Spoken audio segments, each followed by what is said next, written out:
So welcome once again to the big Premiership review show where we go through all the action from round 6 now of the Premiership. And with 10 teams in the league, that means of course we are 1/3 through the league, which is pretty cool to think. And before I carry on, if you appreciate the effort of me watching, making notes and editing and filming all these games and feedback, please do subscribe. That would be amazing. I'd really appreciate it. And if you want to stay and watch all the games, that would be great. Of course, you want to watch every single game. But if you want to skip to a particular game, I will put it in chapters in that scroll bar down below.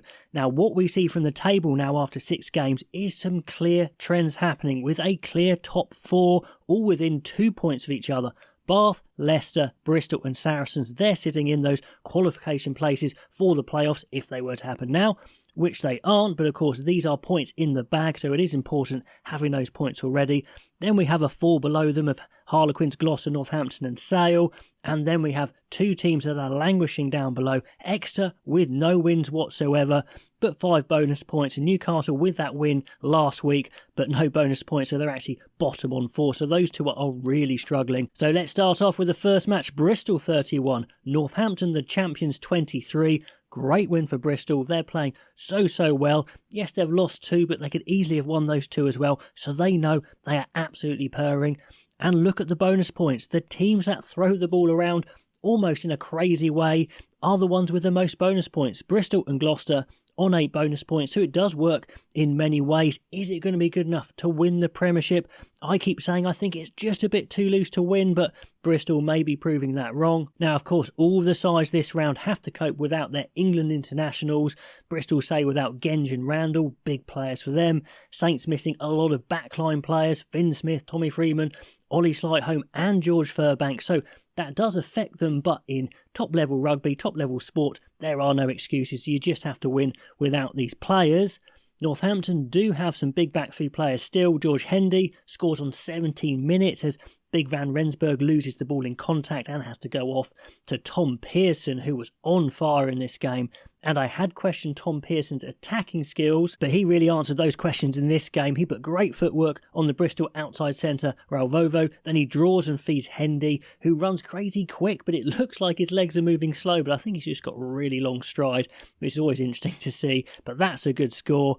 And a couple of minutes later, it's the Tom Pearson show, making his point to England, to Steve Borthwick, saying, look at me, I've got the whole game.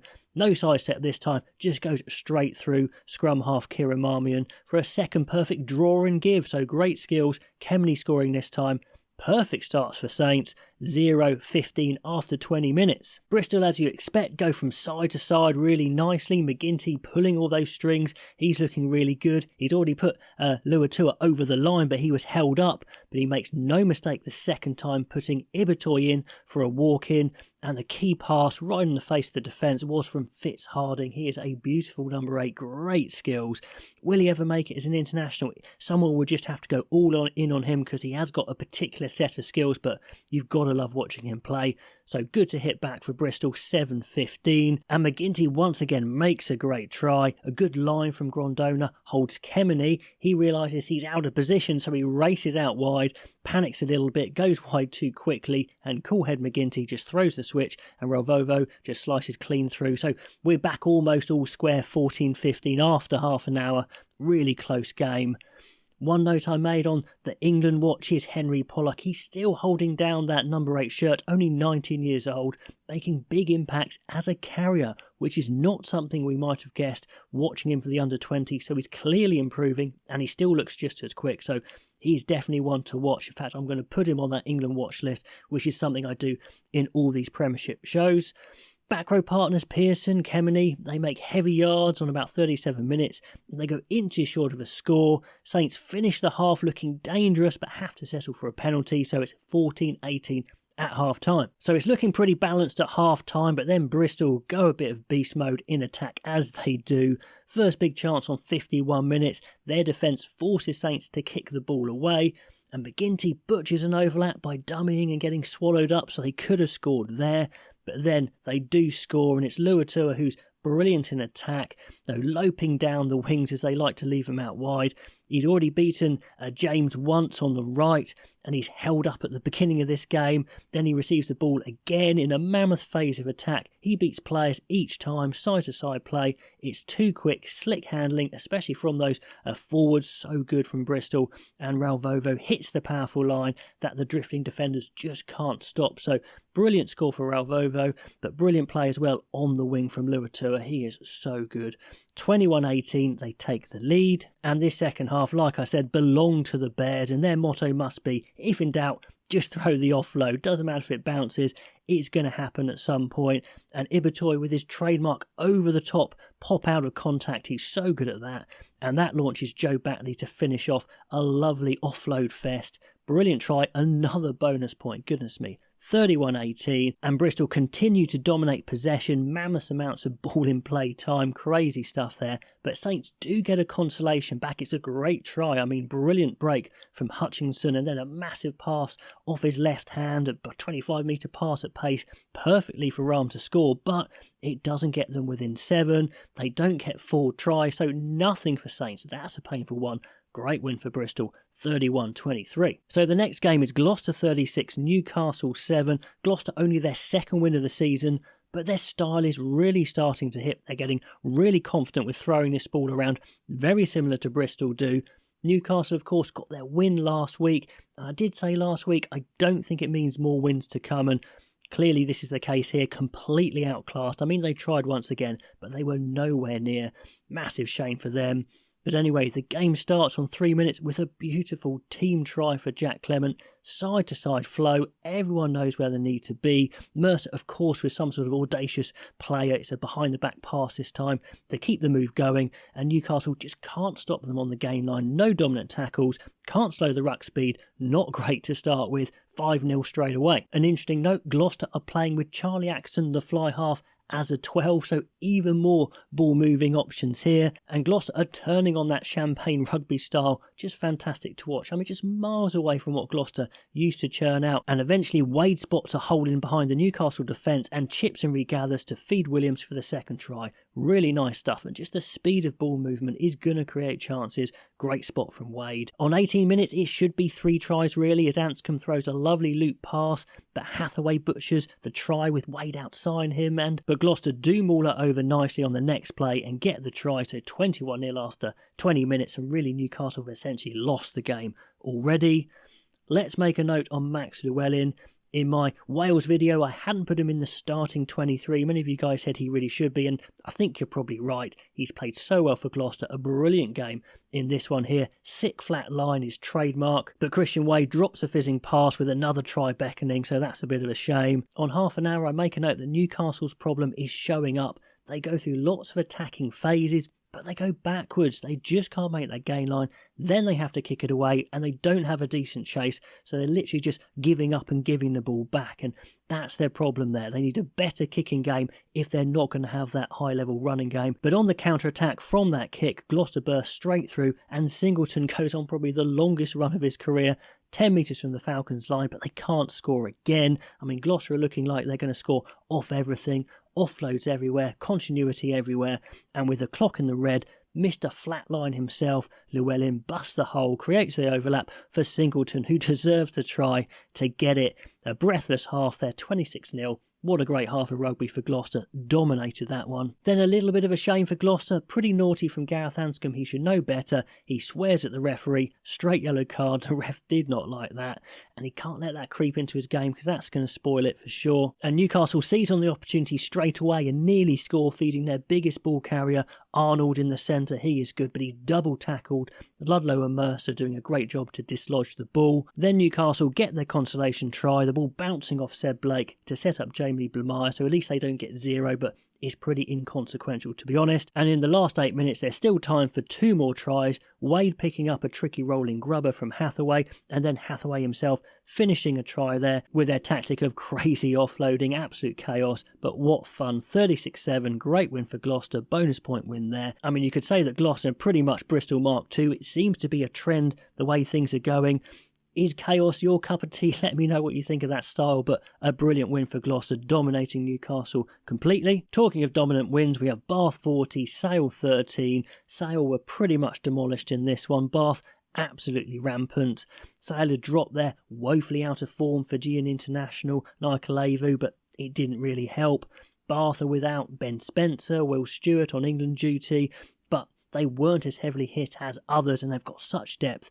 It didn't matter. Players like Ted Hill, Guy Pepper, Beno Urbano, Will Butt, they're still there, they're still available, and it's far too much. Straight away, Bath have been clearly working on their attacking phases with loads of different decoy runners. A pop from Thomas Dutoy bamboozes Van Rijn, and Will Muir is clean through. Brilliant try to start with, 7-0. Miles Reed is playing 8 today and wins a jackal penalty and then finishes. So that's really good. I mean, Bath probably are the best at those close pick-and-go tries. So that's 14-3 after 19. Then another great team attack from Bath. Will Butt running a brilliant decoy line.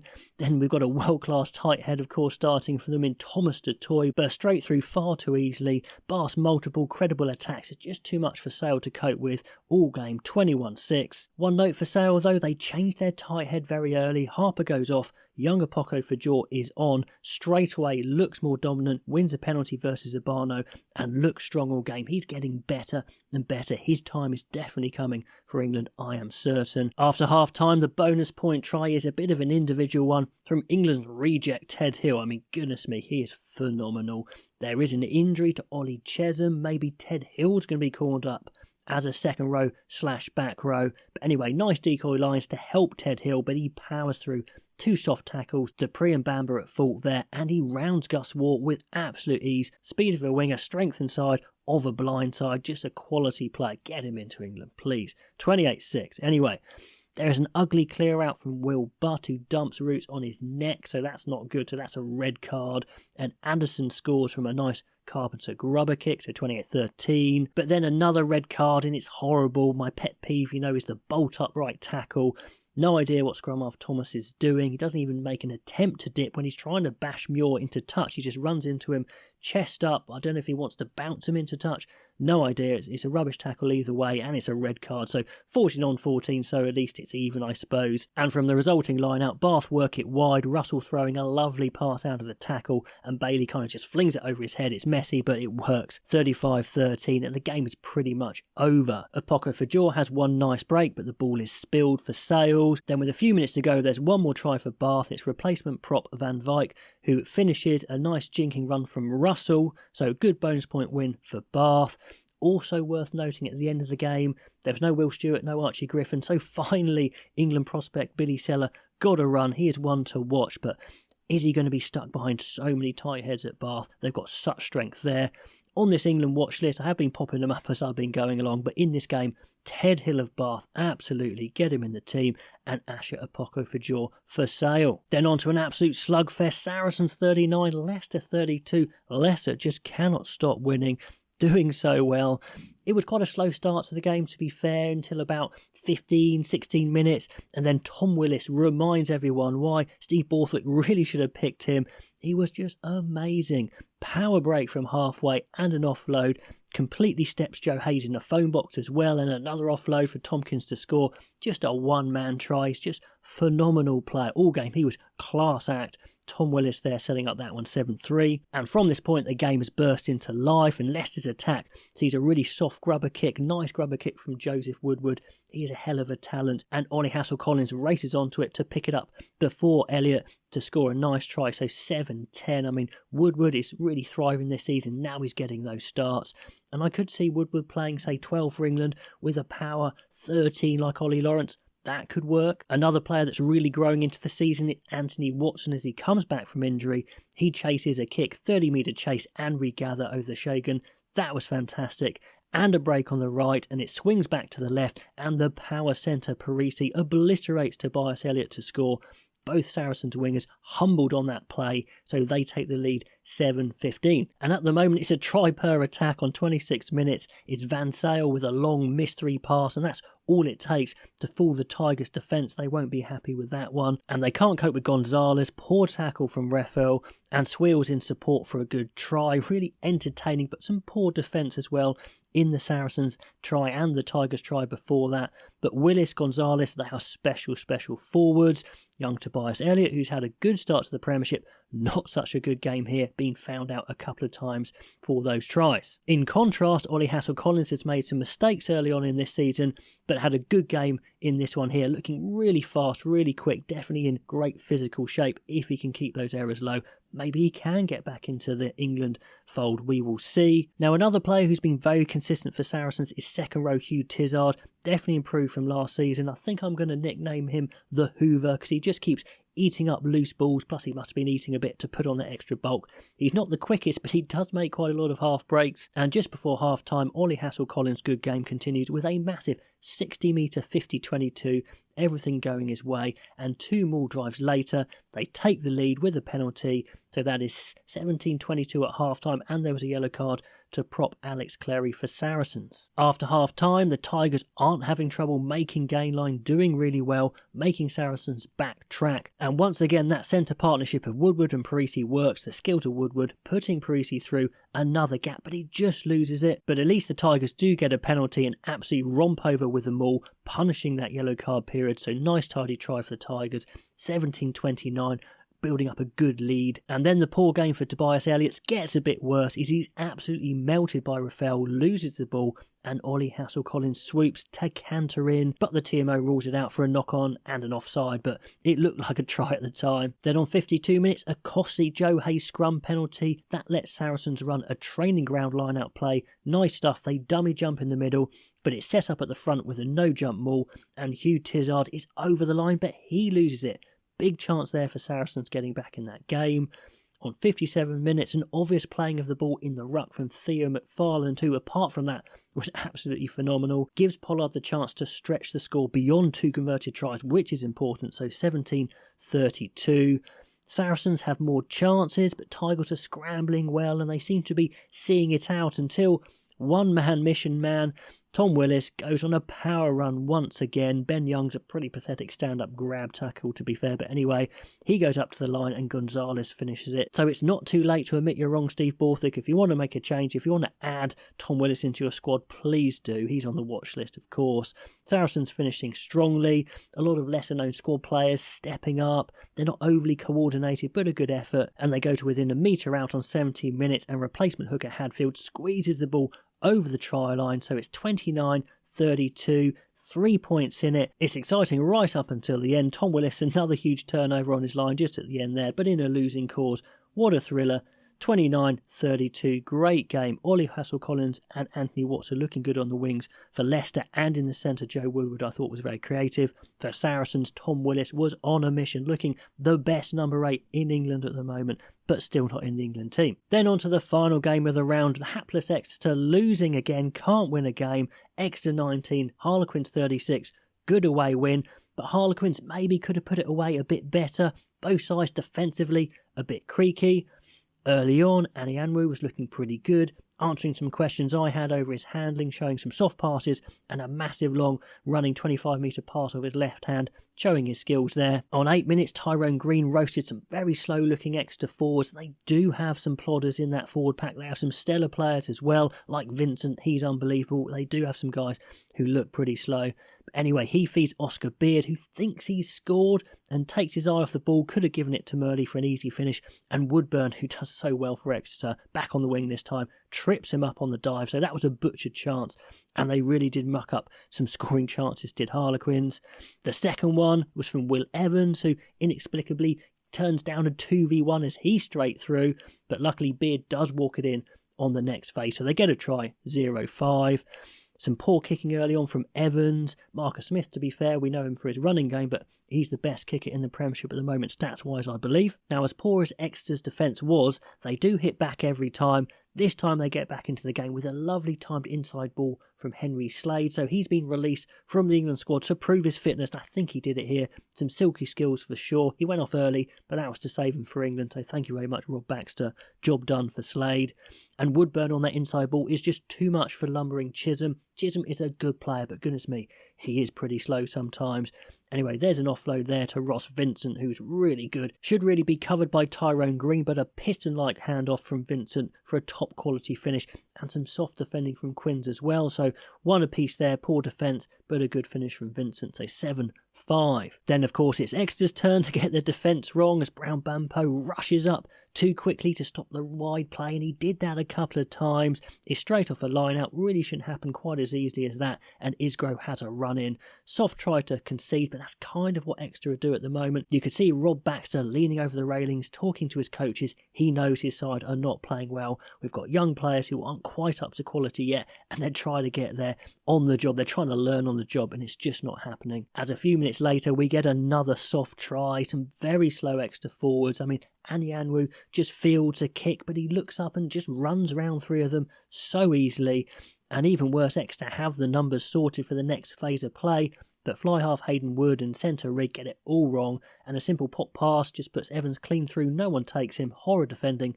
There's another try, and it's 7-19. 2 turnovers from Quins, Evans and Kenningham. Looks like they're finishing the half really strong on top. Jared Evans steps for Mullen, and Quins really should have that bonus point try there, but they can't convert.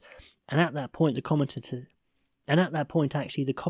say that Exeter have already missed 25 tackles. Crazy stuff, being stepped all over the place. But the good news for Exeter is Quins are making a few howlers as well. It's a basic wide play from Exeter, but Quins decide to try and shut the door twice and get it wrong twice. Anyanwu closes it first, but isn't quick enough. Then Isgrove, instead of drifting out, thinks he can close the door and bites in on Hodge, but he gets it wide, and Rigg makes a good decision to dummy Green and go over. So I know it's the trend to rush up and close the door, but sometimes the old drift is the best, and I think players are just too desperate to put in what they've been practicing, so not playing the situation. But anyway, 14-19 at half-time, Exeter keeping in touch. Now in the second half, Rob Baxter gave a telling in-game interview where he said that we're just going to have to keep the ball a bit more, play a bit more simply just to stop Quins attacking us, so we're not going to miss so many tackles, and they did that, but their attack just wasn't particularly good, and Quins get a penalty advantage, so they shovel a speculative tip pass on. It goes to floor, but a bit of good fortune as it bounces off Chisholm's leg. He regathers it, and a crazy backhanded offload as well was class for Will Evans to score. So 14-26, Exeter just not doing enough in attack, even though they're trying to keep the ball. Now on 54 minutes, Slade is taken off, and I think that Steve Borthwick's going to start him for England. I think he wants to. On 56 minutes, the trend continues. Just as Quins go ahead, Exeter squeeze one back. This time, Exeter go to a simple one-out play, forward runners, nice and tight, lots of support. It's working pretty well, and it creates a simple overlap, which they could have scored easily, but they went inside anyway to Hodge, and he offloads out to Hammersley, so they score anyway, 19-26. So they're within one score, so even though they're conceding tries easily, so are Quins. But on 63 minutes, young winger Brown Bampo is having a poor day at the office, trying to work off the 10 shoulder, but he can't do the Fawabusu making ground. He gives away 2 penalties in a row, giving Quins the chance to go to the corner, but he does semi-make up for it for tackling a player into touch to stop the try, but they do concede a penalty, so they go 10 clear, which is telling. 19-29. It's tough to watch for the last 10 minutes, 2 tired boxers really swinging at each other until the knockout blow comes right at the end. The fresh substitute, Danny Kerr, really nice play, gets put down the blind side from a scrum. Then he grubbers for the quicker Caden Murley to finish, and Caden Murley actually set him up, so that's quite fitting. And the game is done 19-36. So on my England watch list for that game, Will Evans, Oscar Beard, who I thought had a really good game, hits hard in defence as well, and Henry Slade, I think, did enough to prove he's ready for England. So let me know what you thought of round 6. That's my take on it.